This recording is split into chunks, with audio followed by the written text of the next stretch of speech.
خلينا نبدأ من الأول خالص، لحظة ما حس إنه تايه ومش فاهم حاجة. تمام.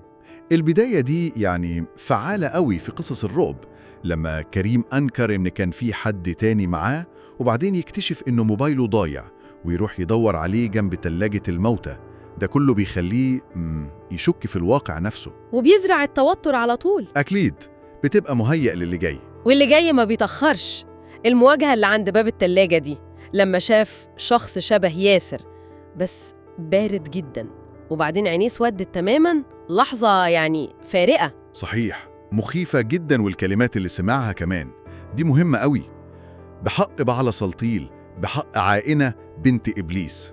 هنا الموضوع خرج عن السيطرة. بالظبط، ما بقاش مجرد إحساس غريب أو هلوسة، لأ، ده تشول مرعب قدامه.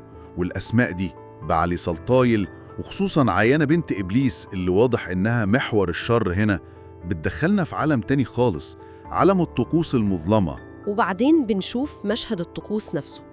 الكائن الغريب المشعر ده قاعد في أوضة ضلمة وحواليه شموع، وبيقول طلاسم على جثة قدامه. النص ذكر: بصحف جلجميشي هل سطيعة هليعة هليعة، توكل يا أبا مرة بحق شمهورش. تمام. استخدام الأسماء دي، يعني جلجميش، شمهورش، حتى لو في سياق خيالي، بيدي للطقس ده زي وزن تاريخي أو أسطوري كده. الموضوع مش مجرد كائن مخيف وخلاص، لأ، ده جزء من نظام سحري أو شيطاني منظم، وده بيزود الرعب. يعني اللي بيحصل مش عشوائي. لأ طبعاً، في هدف واضح. ولما حاول يهرب، ودي طبعاً ردة فعل طبيعية جداً، لقى أصوات غربان وجثث في كل حتة، والغربان بتاكل فيها، حتى الهروب بقى كابوس. صحيح، هنا المكان نفسه بيتحول لجزء من الرعب. الغربان والجثث دي مش مجرد ديكور، دي امتداد للشر اللي بيواجهه. بيحس إنه خلاص مفيش مفر، محاصر تماماً. والحصار ده بيوصل لآخره لما بيتسحب بقوة لجوه التلاجة، وبيسمع الهمس المرعب ده: أنت القربان، أنت القربان اللي هرجع بيه عائنة بنت إبليس للحياة. هنا الخطة كلها بانت. بالظبط، دوره اتعرف إنه مجرد أداة في طقس أكبر.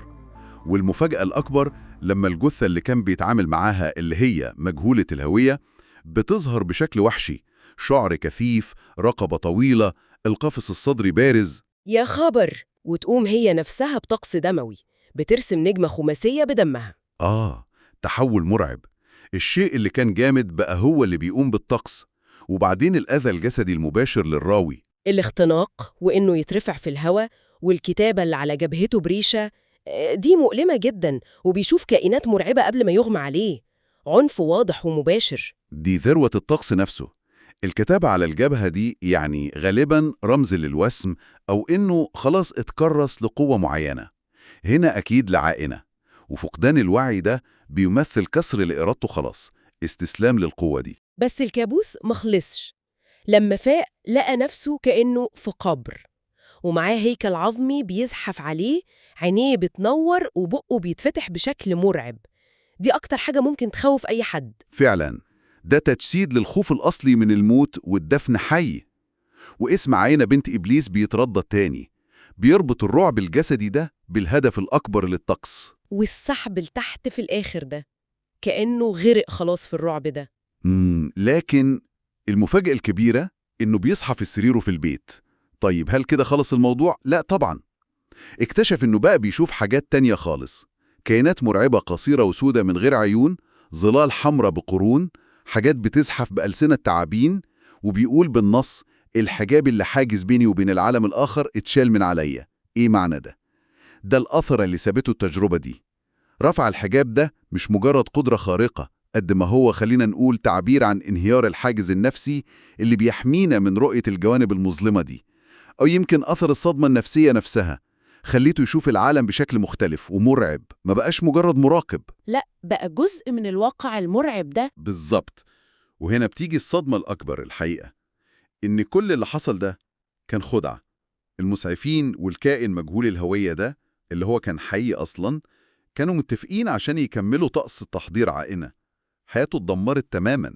وهنا التحول الأخير بقى. بدل ما ينهار، قرر إنه يستخدم القدرة دي اللي اكتسبها عشان ينتقم. أكيد، بيستهدف كريم ومصطفى وفي الآخر الكائن مجهول الهوية.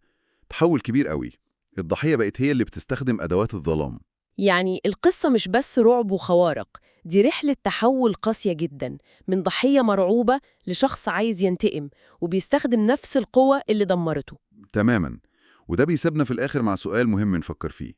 لما شخص بيتعرض لأهوال زي دي ويقرر إنه يستخدم الأهوال دي نفسها كسلاح، إزاي ده ممكن يغيره هو نفسه ويغير مسار حياته وحياة اللي حواليه؟ سؤال عميق فعلا. الأثر النفسي والأخلاقي لقرار زي ده ممكن يكون إيه؟ ده اللي بيفضل معانا بعد ما الرعب المباشر